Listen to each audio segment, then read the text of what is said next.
Well, hello there. It's Beards and Bangers, and today we're going to be getting on with some penny work because this is part one of lowering and changing the brakes on penny as part of some other fettling as well. So let's have a look at what we're going to do in this video in just a sec. Welcome to Beards and Bangers. So as you know, I got Penny back last summer and just started out kind of just pottering around and then decided we're going to do some quite substantial improvements, modifications to make her a more exhilarating car. So you've seen what I've done previously with the new ECU, SDI injectors, what else have I done? EGR delete, special cat modification, I think is probably the fairest thing to say. But now we've done all that and she's putting out loads of power, we need to get the car handling better. So she's going to be dropped. So she's going to be dropped onto ZR lowering springs, which I showed you on one of my update videos earlier in the year, couple of weeks ago perhaps. We're also going to put some better brake discs on her. So you saw those in a previous video. So we've got drilled and grooved brake discs to go on front and back. The back is going to have some ZR160 hubs put on as well, but in this video we're going to tackle the front brakes and also the lowering springs. So buckle up and let's have a look at what happens next. Right, so job number one is, this isn't me, this is Austin doing this, so trying to get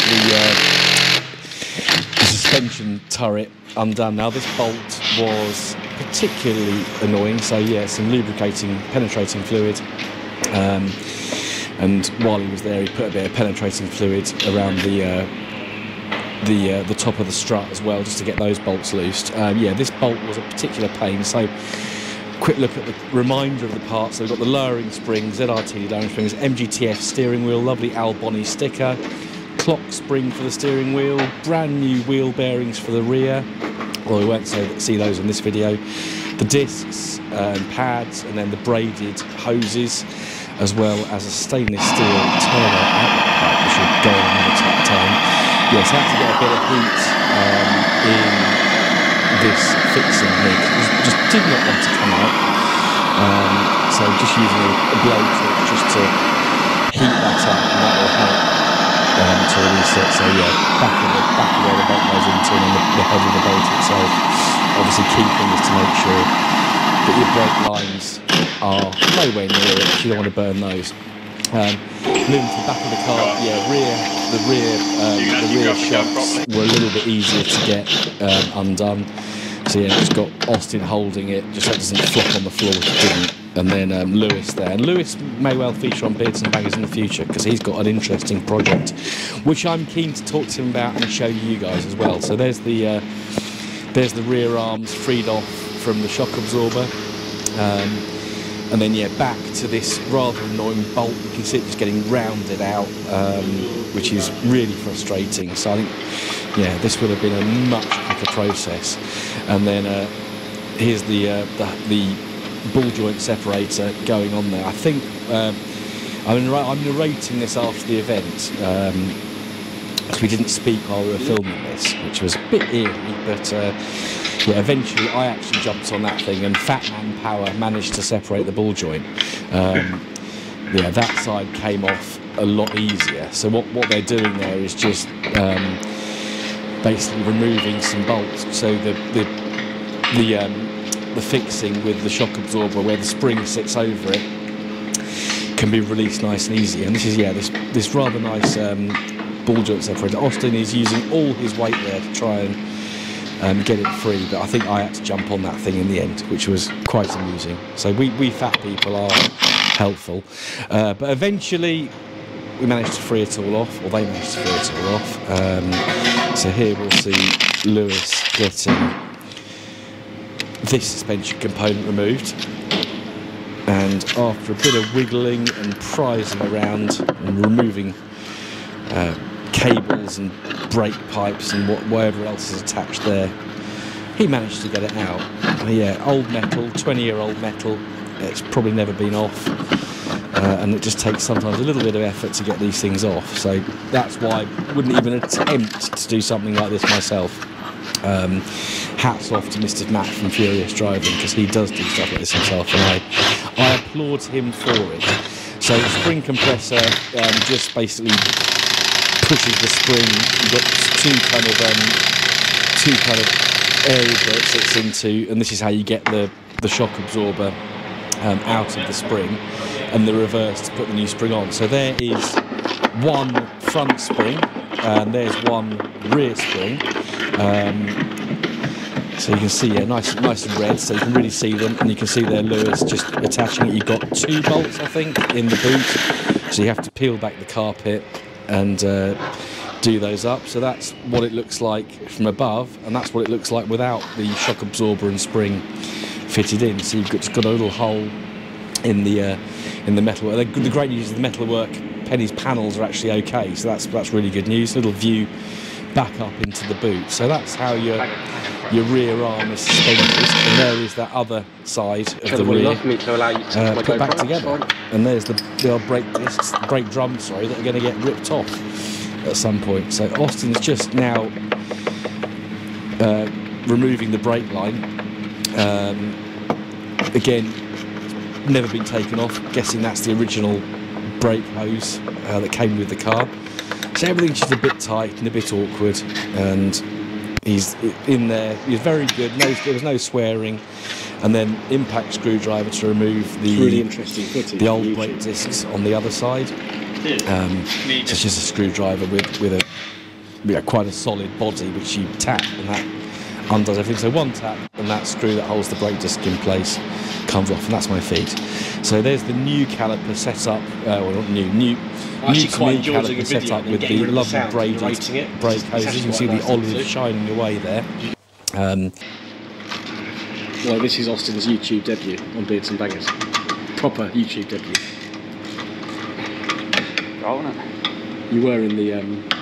It'll be good if I had to have a fuck lip at this time as well. you were in the Gaydon, the photo shoot video. Yeah. But briefly. I was in Simon's one more. Yeah. I didn't want to be in. Well, I don't care. Simon's channel should have way more subscribers than it does. Yeah. So really getting into some detail with the brakes now. So got to get the old Silvertora caliper off. Spoiler. Yeah. Which you'll see a puff of rust as that bolt cracks. Yeah, these didn't come. I think these were pretty easy to get off from memory. Yeah, very satisfying there watching that puff of rust as that bolt finally gave way. So yeah, so you might remember back to, did I do a video on it? I can't remember. Went up to Telford and Dartmouth, forget his name, do know him because he helped push my car out of the mud at Pride of Longbridge, but he had the set of hubs and the brake calipers and carriers. Weren't sure if the brake calipers and carriers were any good, but they wound back all right, so the springs and pistons are still working on them, which is really good news. So there is the bare hub, and that's the old caliper just hanging there so we don't lose too much brake fluid. And he's now going to try, I think, and get the brake hose off.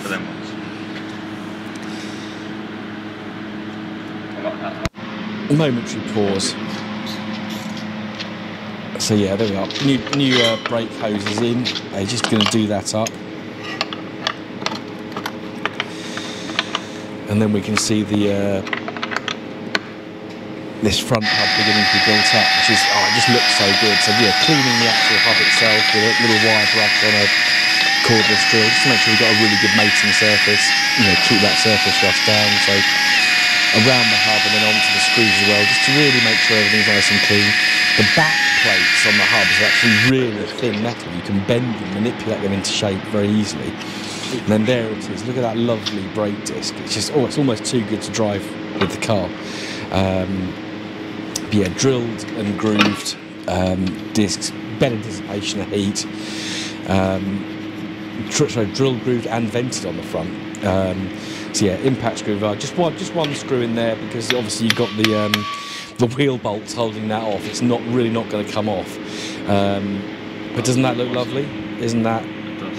absolutely superb? And it freely runs as well. But of course, the next bit is the acid test, because we've got to put the new calipers on, and hopefully they don't bind, because that would be a bind if the calipers bind. So carrier on first. He's just putting a bit of copper, sorry, Loctite on the bolts, just because you really don't want those coming off. But that, yeah, calipers all wire brushed up nicely. Ideally, we'd have painted these before they went on the car. We will try and paint them on the car at some point in the future. I haven't decided what colour yet. The springs aren't going to stay red for very long. Now, these Milwaukee cordless ratchets are absolutely brilliant. They're not cheap. It's really something I don't need to buy myself. I've got my various socket sets which do me. Anything that need that much grunt, I shouldn't be doing. I've now got the Mintex pads in the carriers, so a bit of copper grease you can see on the end of the pads. This site, the lower springs, the bigger excuse me. brains. And then we'll get the other pad in just a sec, and then hopefully the carrier will fit. There we go, so there's the other pad, slotting in very nicely. And then we've got the moments of truth, so the caliper just needed pushing out a bit. It wasn't quite in the right place to go over the brake pads. So he's going to get a set of mole grips. Off stage, Austin off stage. Set of mole grips.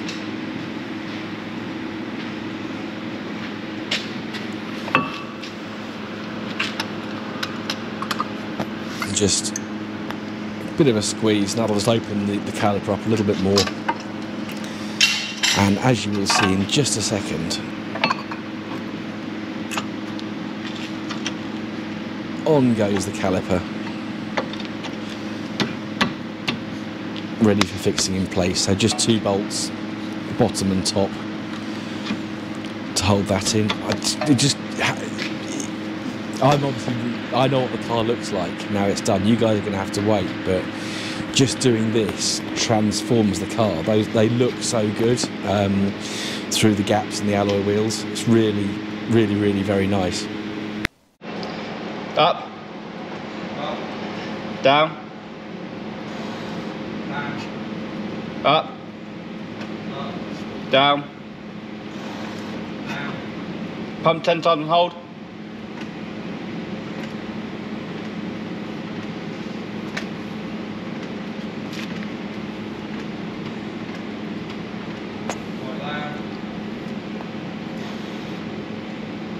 Down. Yeah. Right, there's no more air coming out that side. So the final part of this day's work was just to put the car back together. So you can really appreciate how good those brake components look. With those, even through the standard wheels. Of course, I'm fitting addendums, so you'll have an even better view, because they've got that extra inch diameter. So you've got slightly bigger holes to seal the brake gubbin. So I do think, yeah, we do need to paint. The car's not fully on the ground there, so you can't see it lowered. So I'm holding that back.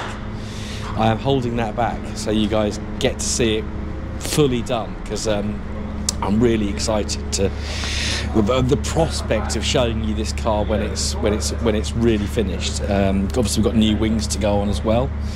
But what a cracking bit of work. Well done, Austin and Lewis.